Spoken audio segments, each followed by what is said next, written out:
Hello students, आज हम start करेंगे चैप्टर इंट्रोडक्शन टू ट्रिग्नोमेट्री। ये आपके एनसीईआरटी मैथमेटिक्स की बुक में आपका चैप्टर 8 है, introduction to trigonometry. Trigonometry start करने से पहले हम इस वर्ड का मीनिंग समझते हैं कि what is mean by word trigonometry. Trigonometry क्या होता है? The word trigonometry is derived from the Greek word ट्राइगोनमेट्री।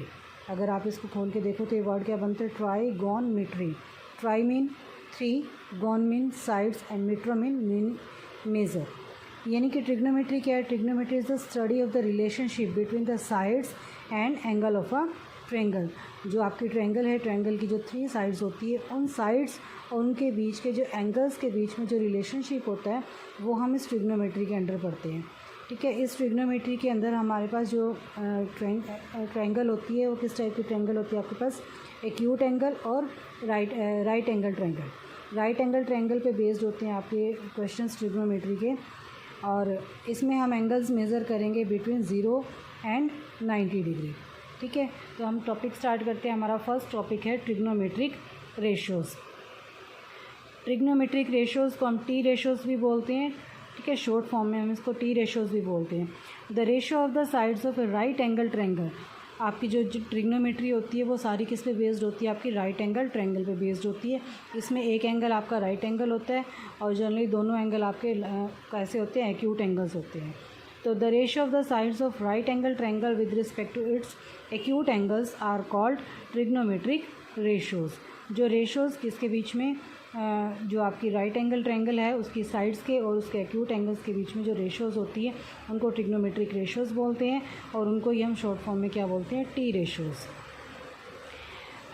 To understand the trigonometric ratio, first of all we understand the concept of सबसे पहले आपको इसमें जो आपका ये एक राइट एंगल ट्रायंगल होती है उसमें आपका एक परपेंडिकुलर होता है, एक बेस होता है और एक हाइपोटेनस होती है। सबसे पहले तो आपको पता होना चाहिए कि हम कोई भी ट्रायंगल लेते हैं तो उस ट्रायंगल के अंदर हम परपेंडिकुलर कौन सा लेंगे, बेस कौन सा लेंगे और हाइपोटेनस उसकी कौन सी होगी। ठीक है, ये चीज़ सबसे ज़्यादा ज़रूरी है आपको क्लियर होनी। देखिए, हमारे पास एक राइट एंगल ट्रायंगल है ABC। इस राइट एंगल ट्रायंगल में हमारा जो एंगल B है दैट इज़ ऑफ 90 डिग्री। ये एंगल B आपका 90 डिग्री का एंगल है, राइट एंगल है यहाँ पर। तो जो आपका यहाँ पर एंगल है 90 डिग्री का, इस एंगल के साथ, ठीक है, इस एंगल के सामने वाला एंगल क्या होगा? आपका एक्यूट एंगल होगा।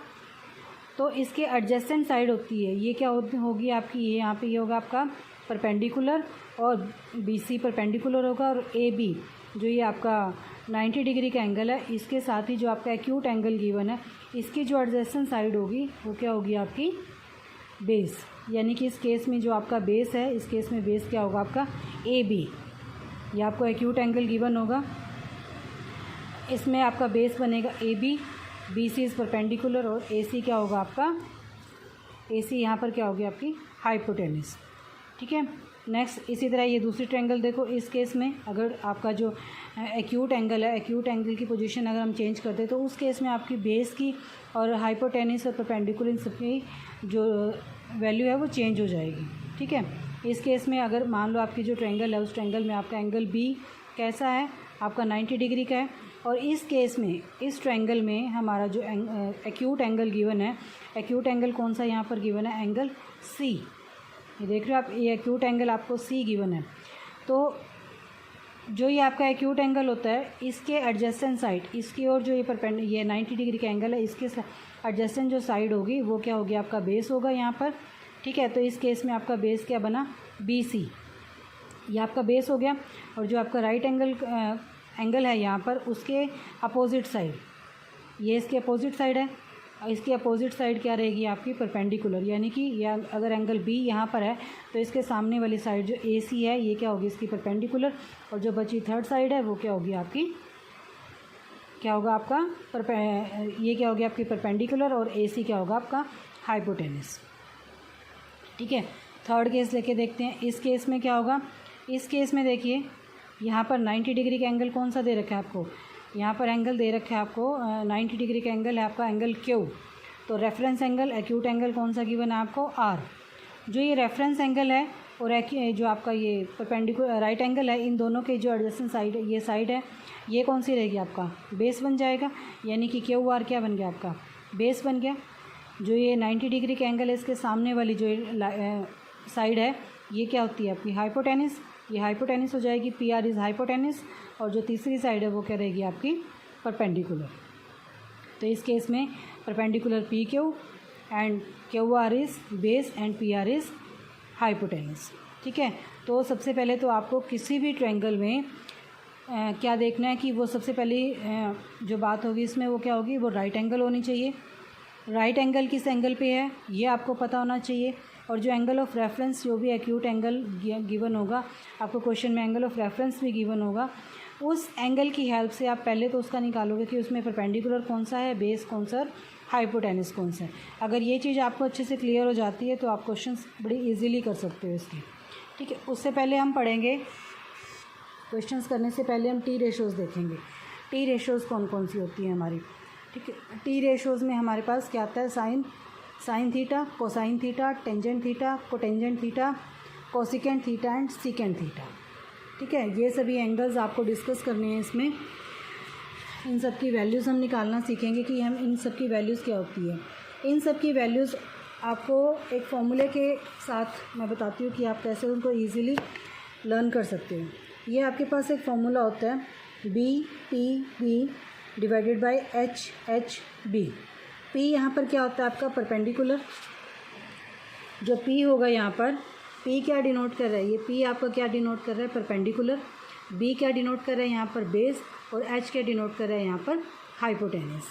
ठीक है, तो यहाँ से अगर मैं स्टार्ट करूँ इसको, इस डायरेक्शन में आपको जाना है। इस डायरेक्शन में जाएंगे तो हमारे पास पहले क्या आता है, साइन थीटा। ठीक है, साइन थीटा, थीटा यहाँ पर कौन सा एंगल होगा, जो भी आपका एंगल ऑफ रेफरेंस गिवन होगा। साइन थीटा की वैल्यू क्या रहेगी आपकी, perpendicular divided bye hypotenuse, P by H, perpendicular by hypotenuse. Next आता है आपका कोस थीटा, कोसाइन थीटा भी बोलते हैं, शॉर्ट फॉर्म में इसको हम कोस थीटा लिखते हैं। कोस थीटा की वैल्यू क्या रहेगी आपकी, बी बाय एच, बी यानी कि बेस और एच यानी कि हाइपोटेनिस। तो कोस की वैल्यू क्या रहेगी आपकी, base divided by hypotenuse. Third term आती है आपके पास टेंजेंट। टेंजेंट को शॉर्ट फॉर्म में हम टेन भी लिख देते हैं, टेन थीटा। टेन थीटा आपके पास क्या रहेगा यहाँ पर, P perpendicular divided by B, यानी कि परपेंडिकुलर डिवाइडेड बाय बेस। ठीक है, ये वैल्यू रहेगी आपकी टेंजेंट थीटा की। इससे आपने ऐसे इस डायरेक्शन में जाना है। इस डायरेक्शन में जैसे जाओगे आपके पास क्या आ रहा है, कोट थीटा आ रहा है। कोट थीटा की वैल्यू क्या होती है, बेस डिवाइडेड बाय परपेंडिकुलर। इस तरफ से आप लेंगे तो क्या होगा, ये हमारा base divided by perpendicular, cot theta की वैल्यू। सीकेंट थीटा की वैल्यू क्या रहेगी आपकी, हाइपोटेनिस डिवाइडेड बाय बेस। इसी तरह कोसिकेंट थीटा की वैल्यू क्या रहेगी आपकी, हाइपोटेनिस डिवाइडेड बाय परपेंडिकुलर। तो ये 6 फॉर्मूले हैं आप। ठीक है, 6 फॉर्मूले को आप एक ही फॉर्मूले में इसको लर्न कर सकते हो, इजीली लर्न कर सकते हो। उससे पहले सबसे पहले तो आपको इनका सीक्वेंस अच्छे से याद करना है कि सीक्वेंस क्या रहेगा इनका। सीक्वेंस हमारे पास क्या रहेगा, sine theta, cos theta, tangent theta, cot theta, secant theta and cosecant theta. ठीक है, ये सीक्वेंस याद रखना है। इस सीक्वेंस के साथ ये फॉर्मूला आपने याद रखना है। फॉर्मूला क्या होता है हमारा, P B P divided by H H B. ठीक है, तो इस तरह से आप ये 6 फार्मूलाज़ हैं, 6 फार्मूलाज़ को आप इजीली लर्न कर सकते हो और मेमोराइज भी रख सकते हो इसकी हेल्प से। ठीक है, नेक्स्ट अब एक चीज़ हम यहाँ पर क्या देखेंगे कि जो हमारा साइन थीटा है, साइन थीटा और कोसिकेंट थीटा एक दूसरे के अपोजिट होते हैं। कोस थीटा और सीकेंट थीटा एक दूसरे के अपोजिट होते हैं। इसी तरह टेंजेंट थीटा और कोट थीटा एक दूसरे के अपोजिट होते हैं। यानी कि अगर मैं इनकी बात करूँ तो sine theta is equal to 1 upon cosecant theta, cos theta is equal to 1 upon secant theta. इसी तरह टेंजेंट थीटा की बात करूँ तो this is 1 upon cot theta. ये तीनों चीज़ें आपको अच्छे से याद रखनी है। इनके बीच की आइडेंटिटीज़ जो रिलेशन होते हैं इनके बीच में अभी डिस्कस करेंगे हम 1 बाय 1 क्या क्या रिलेशन होते हैं। ठीक है, तो उससे पहले सबसे पहले आपको क्या लर्न करना है, यहाँ पर ट्रिग्नोमेट्रिक रेशोज़ लर्न करनी है। ट्रिग्नोमेट्रिक रेशोज़ में आपके पास ये 6 रेशोज़ आती हैं और 6 रेशोज़ का फॉर्मूला आप इस तरह से इसको इजीली लर्न कर सकते हैं और उनके बीच में रिलेशन क्या है वो भी लर्न कर सकते हो।